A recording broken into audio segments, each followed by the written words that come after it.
rain-fed water sources when downstream towards the sea or ocean is known as river.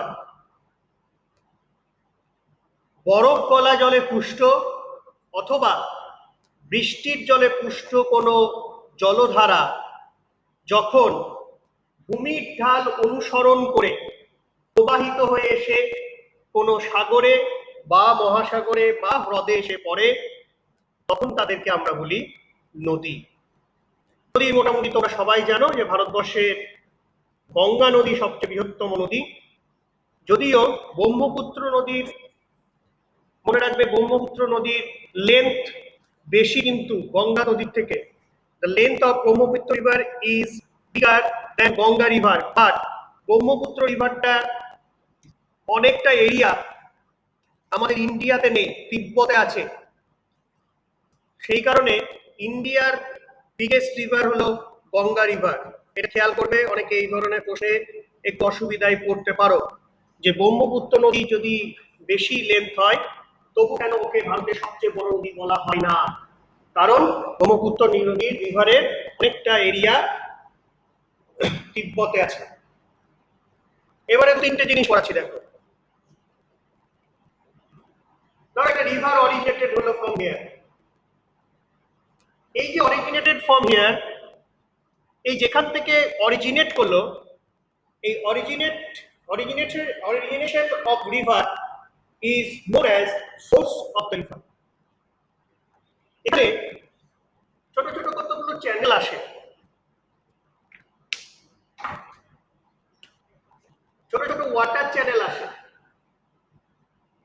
এই water চ্যানেলগুলো একটা জায়গায় accumulated হয়, then the accumulated water sources downstream from the source area.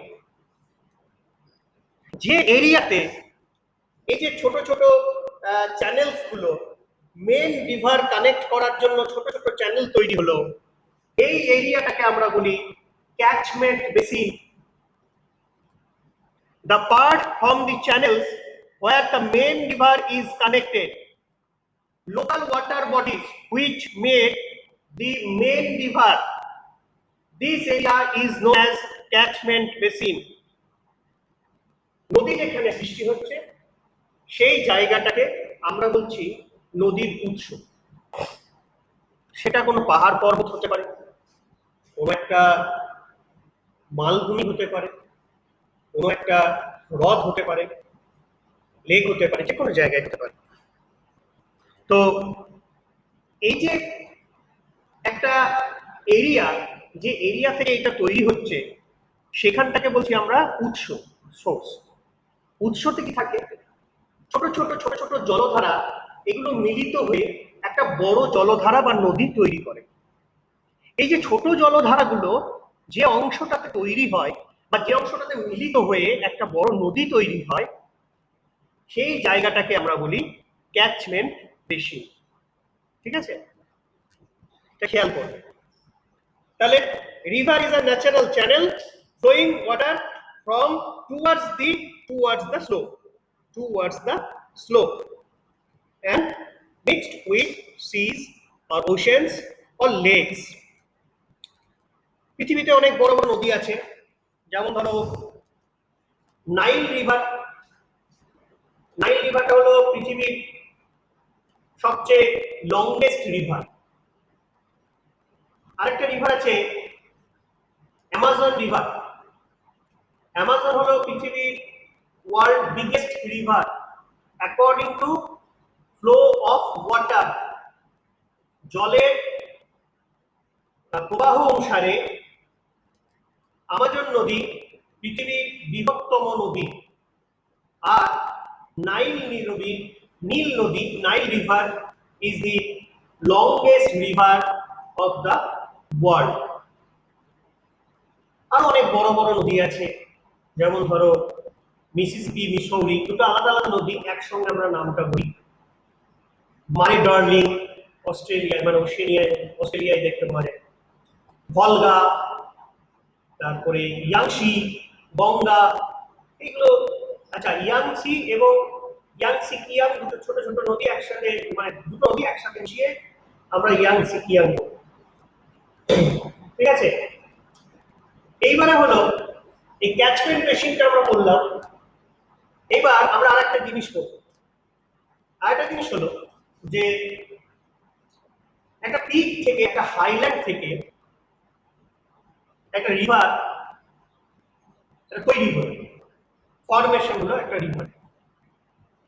এবার যদি একটা highland দুটো, ছবিটা এঁকে দিই তাহলে বুঝতে পারবে।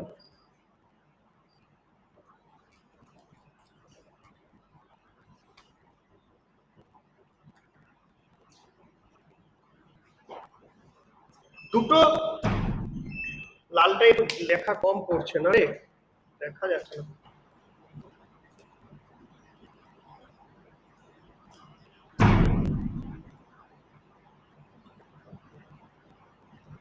দুটো main river, two other direction, দুটো আলাদা আলাদা ডাইরেকশনে যাচ্ছে, আলাদা আলাদা দিকে যাচ্ছে।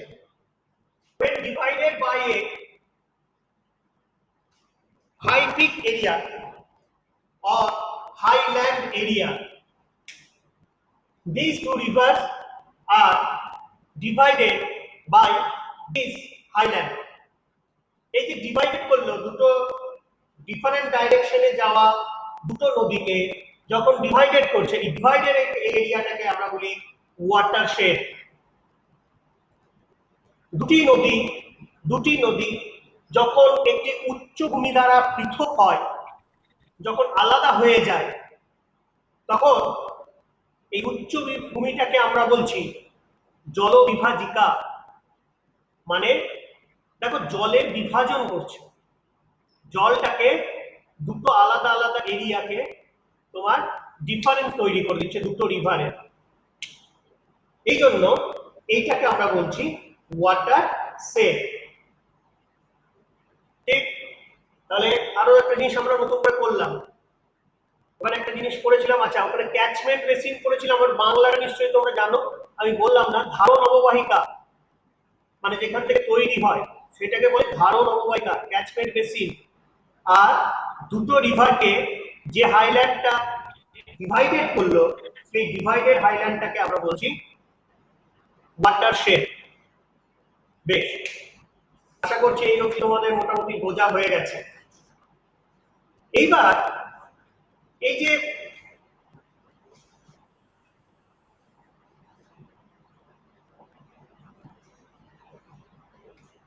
এইটা একটা মেন চ্যানেল, এটা main river.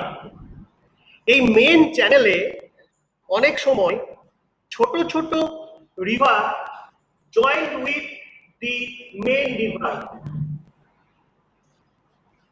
joined with the main river. Stream originated from a source, small stream joined with the big one. Small streams joined with the big ones. These small streams are known as tributaries. Tributaries. মূল নদীর সঙ্গে যখন ছোট ছোট নদী বা ছোট ছোট জলধারা যখন মিলিত হয়, তখন তাকে আমরা বলছি উপনদী। হলো, তাহলে with the main river when the small streams are joined, then these small streams are known as tributaries. যেমন ধরো কোশি, গঙ্গা রিভার, যমুনা, এগুলো সব ট্রিবিউটারিজ। আবার some branches, some small branches of water drive from the main river. এই রিভারটা থেকে some small branches drive করে, বেরিয়ে যায়। These small branches are known as distributaries. মূল নদী থেকে যখন ছোট ছোট জলধারা যখন অন্যদিকে প্রবাহিত হয়, মূল নদী থেকে বিচ্ছিন্ন হয়ে অন্যদিকে প্রবাহিত হয়, তখন তাকে আমরা বলি শাখা নদী, ডিস্ট্রিবিউটারিজ। The river, small river branches out from the main river and mouth is somewhere else is a distributed. যেমন ধরো ভাগীরথী হুগলি গঙ্গার একটা ডিস্ট্রিবিউটারি। গঙ্গার মেন রিভারটা তোমরা জানো মুর্শিদাবাদের কাছে ধুলিয়ানের ওখানে ভাগ হয়েছে, একটা অংশ বাংলাদেশের মধ্যে দিয়ে চলে গেছে যেটাকে আমরা বলি পদ্মা, আর আমাদের এইদিকে যে গঙ্গা নদীটি প্রবাহিত হয়েছে তার নাম ভাগীরথী হুগলি। এই হলো ট্রিবিউটারি আর ডিস্ট্রিবিউটারি। এইবারে দেখো আরো কয়েকটা জিনিস তোমাদেরকে আমি বলছি।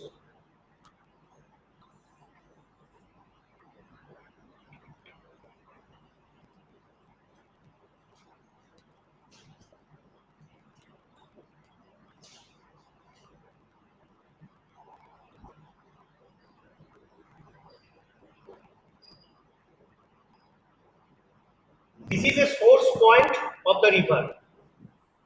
Then river originated, then downstream, and then mixed with oceans.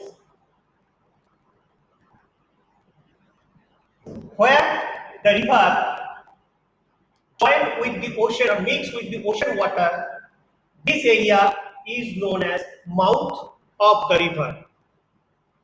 This is source of the river, উৎস, মাউথ মোহনা, যেখানে সৃষ্টি হচ্ছে সেটা উৎস, যেখানে এসে মিশছে সেটা হলো মোহনা। From source to river, from source to mouth, the river drain the area that is known as river valley. The area drained by the river from source to mouth, এই টোটাল এরিয়াটা এরিয়াটাকে আমরা বলছি রিভার ভ্যালি। আর এই যে river ভ্যালিটায় তার মানে উৎস থেকে মোহনা পর্যন্ত নদী যে অঞ্চলের উপর দিয়ে প্রবাহিত হয়ে আসে তাকে আমরা বলছি নদী উপত্যকা। এবার এই নদী উপত্যকায় আবার এখান থেকে হয়তো একটা ট্রিবিউটারিজ এসছে, এখান থেকে একটা ট্রিবিউটারি এসছে, এখান থেকে ছোট ছোট ডিস্ট্রিবিউটারি গেছে, তাহলে এই এরিয়াটা এখন আরো বাড়লো। তাহলে যখন family or branches of rivers drain in those area is known as river basin. তাহলে নদী, উপনদী এবং শাখা নদী এই সমস্ত নদীগুলি যে অঞ্চলের ওপর দিয়ে প্রবাহিত হয়ে আসে সেই অঞ্চলটাকে আমরা বলছি রিভার বেসিন। ঠিক, ওকে। এবার দেখো আমি এখানে একটা দুটো রিভার রাখবো। এবার স্যার রিভার বেসিনটা আরেকবার বলবেন? কি রিভার বেসিনটা আরেকবার বলবেন? The area drained by the rivers, family of rivers, along with tributaries and distributaries, is known as river basin. এইটা সোর্স, এই রিভারটা, এইটা মাউথ, আবার এখানে একটা হলো,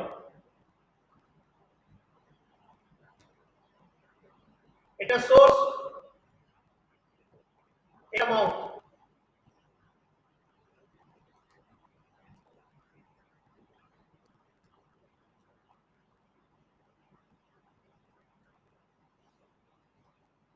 The area between two river bed, এই একটা রিভার বেড, এই একটা river bed, the area between two river bed is known as doab. doab মানে doab মানে দো মানে দুটো, আর আপ মানে ওয়াটার, দুটো নদীর জল যে অঞ্চলের উপর দিয়ে প্রবাহিত হচ্ছে সেই এরিয়াটাকে বলছি আমরা দোয়াব। অর্থাৎ দুটি মূল নদী মাঝখানে যে নদীটা থাকে, যে অংশটা থাকে বা যে রিভার ভ্যালিটা থাকে সেই রিভার ভ্যালিটাকে আমরা বলি দোয়াব। যেমন ধরো এলাহাবাদটা গঙ্গা এবং যমুনা নদীর মাঝখানে আছে। এলাহাবাদ হলো একটা দোয়াব এরিয়া। তাহলে the area in between two river beds is called doab. দুটি মূল নদীর মাঝখানের অংশটাকে বা মাঝখানে রিভার বেডটাকে আমরা বলি দোয়াব। এটা খুব ফার্টাইল হয়, প্রচন্ড এখানে কৃষিকাজ ভালো হয়, ফার্টাইল সয়েল, এখানে এগ্রিকালচার খুব ভালো এই এরিয়াটা। ঠিক আছে, বেশ। এইবারে দেখ, আমি দুটো নদী আরো বলবো।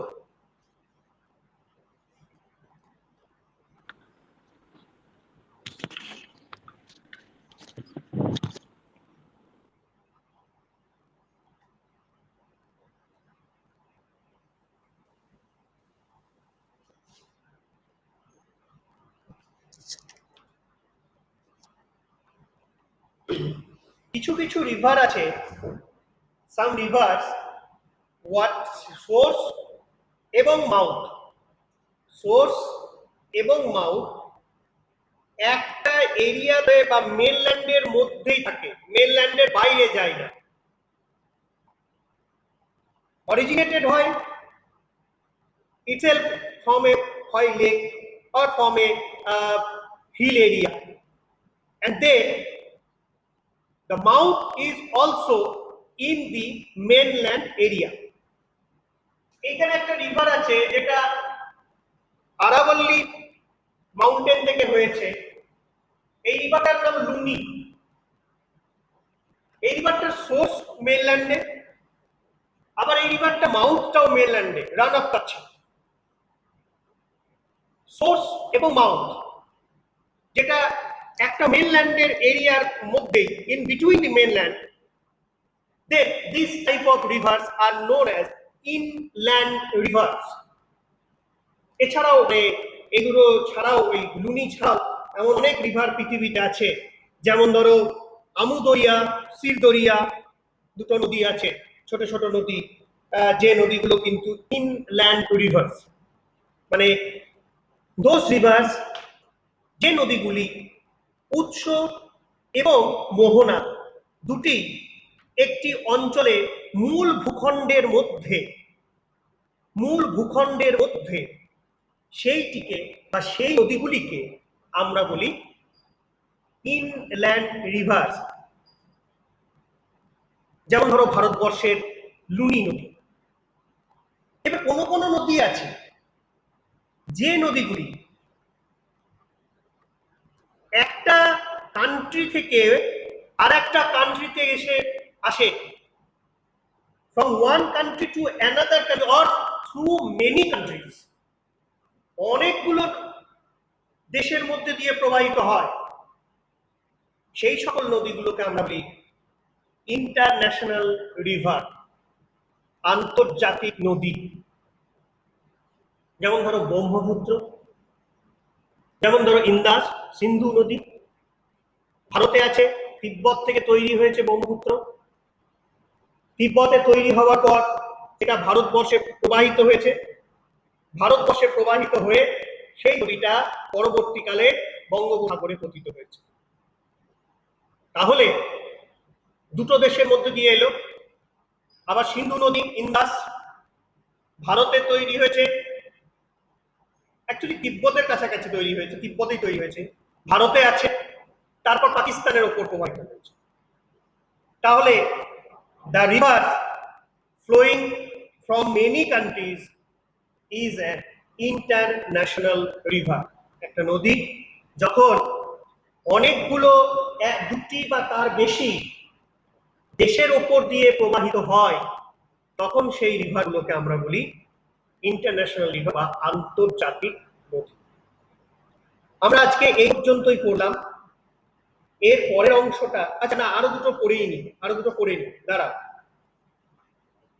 কিছু কিছু রিভার আছে, এগুলো খুব ইজি, যে রিভারগুলো আইস ফেড রিভার, বুঝলি তো, আইস মেল্ট ওয়াটার দিয়ে যে রিভারগুলো আইস ফেড রিভার হয়, সেই রিভারগুলো ড্রাই হয় না through out the year. These channels do not dry during any time of the year. এই রিভারগুলোকে আমরা বলি পেরিনিয়াল রিভার, মানে হলো নাব্য না কি না, কি রে বাংলাটা কি আছে জানো? পেরিনিয়াল হলো প্রতিনিয়ত যেখানে জল থাকে, নাব্যতা। আচ্ছা দেখছি, পরে দেখছি, পরে মনে করলে বলছি। স্যার নিত্যবহ নদী। হ্যাঁ, নিত্যবহ, ঠিক আছে, বেশ হয়ে গেছে, বন্ধ করে দাও। নিত্যবহ নদী। আর এটা হয়ে গেছে, শুনেছি, আর বলতে হবে না।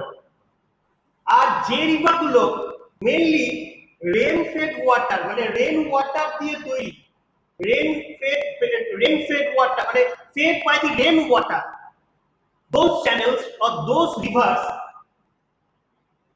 filled with water in the rainy season, but during the other parts of the year the channels mostly dry up. These are called non-perennial rivers, অনিত্যবহ নদী। নিত্যবহ নদী উদাহরণ যেমন হলো গঙ্গা, সারা বছর ধরে জল থাকে। অনিত্যবহ নদী আমরা তুমি এখানেই দেখতে পাও, তোমাদের পাশাপাশি শিউরিতে ময়ূরাক্ষী, এইদিকে গেলে অজয়, এগুলো সব অনিত্যবহ, মানে কি এগুলো fed by the rain water. তাহলে some rivers which are fed by the ice melt water do not dry up throughout the year. These rivers are known as perennial rivers, and some rivers which are fed by the rainwater have water during the rainy season, বর্ষাকালে জল পরিপূর্ণ থাকে, but other parts of the year, বছরের অন্যান্য সময়ে these rivers channels are dry up, এই river চ্যানেলগুলো শুকিয়ে যায়। এই রিভার চ্যানেলস গুলোকে বলা হয় নন পেরিনিয়ালস রিভার বা অনিত্যবহ নদী। এই পর্যন্ত আমাদের পড়া হয়ে রইল, কারণ এরপরে যে অংশটা আমরা পড়তে যাব সেগুলো হলো works of rivers. Works of রিভার্সটা আমরা নতুন করে নতুনভাবে শিখতে হবে, নতুন জিনিস ওখানে পড়ে আছে। সেজন্য রিভারের প্রাইমারি যেটুকু জানার সেটুকু তোমাদেরকে এখানে জানিয়ে দেওয়া হলো। রিভার চ্যাপ্টারে প্রাইমারি যা যা কনসেপ্ট দরকার এই কনসেপ্টগুলো জানিয়ে দেওয়া হলে এখান থেকে কিন্তু প্রচুর ছোট ছোট প্রশ্ন হয়।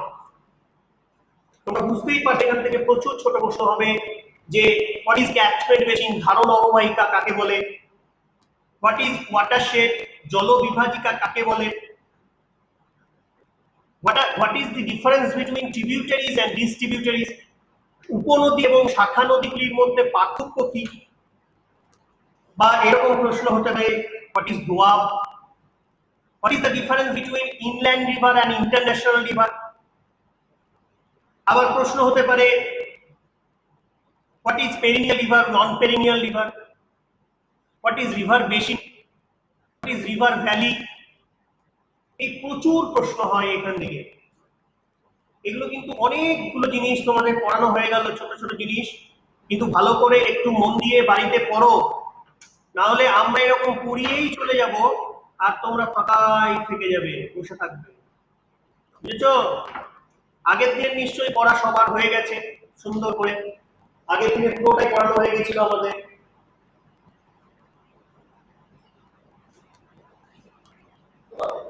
তাহলে আগের দিনেরটা নিয়ে আর কোনো চাপ নেই, একটা পুরো চ্যাপ্টার শেষ হয়ে গেছে। আমরা রিভারটা শেষ করে, রিভারটা শেষ হতে খুব টাইম লাগবে তোমাদের। কিছু প্রশ্ন থাকলে মেসেজে লেখো, বলবেন।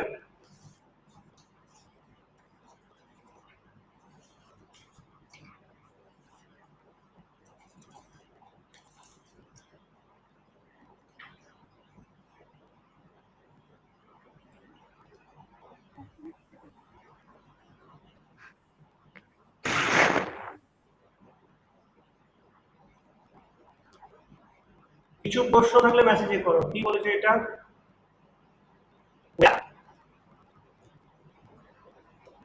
ট্রিবিউটারি এরিয়া বলে তো কিছু হয় না বাবা, না না না, প্রয়াগ তো আলাদা একটা জিনিস, তোমার এটা বুঝবে না। ওয়াটারশেড যে বললাম আমি, যে highland which divided two rivers, two flow rivers. Highland which divided two flow rivers is known as watershed. এই নদ না নদী তোর ভেবে লাভ কি আছে? নীল নীল নদী ভাব। স্যার এটা কি লিখেছি? দুরূপ কি? দুরূপ পরে আমি বুঝতে পারলাম না। বাংলায় লেখ দেখি কি লিখতে চাইছিস। Dipendu Mondal 7A। Ganga international river বলতে পারিস, কারণ একটা এরিয়া যেহেতু বাংলাদেশের ওপর দিয়ে গেছে। ইয়েস, বলা যায়। দীপেন্দু মন্ডল যেটা লিখেছিস আমি বুঝতে পারছি না, আমি ওটা বাংলা লেখ, আমি তাহলে বুঝতে পারবো।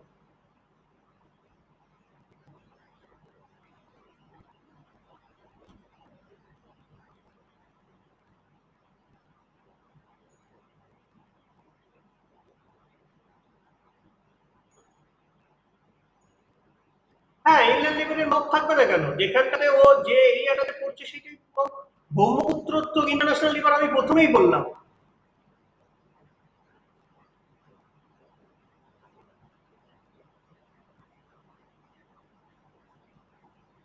Please say the definition of what river.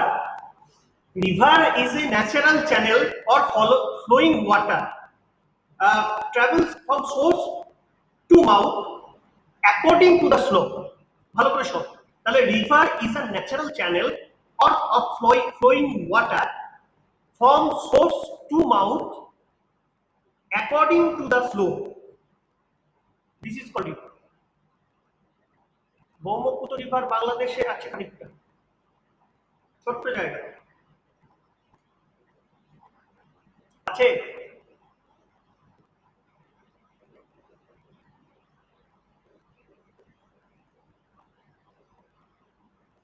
Water ভ্যালির পর মানে দোয়াব। দোয়াব দোয়াব বলতে চাইছিস? দোয়াব মানে দুটো নদীর মাঝখানের অংশ। দুটো নদীর মাঝখানের অংশটাকে আমরা বলি দোয়াব। দুটো নদীর মাঝের অংশটাকে আমরা বলি দোয়াব। যেমন এলাহাবাদ একটা দোয়াব এরিয়া।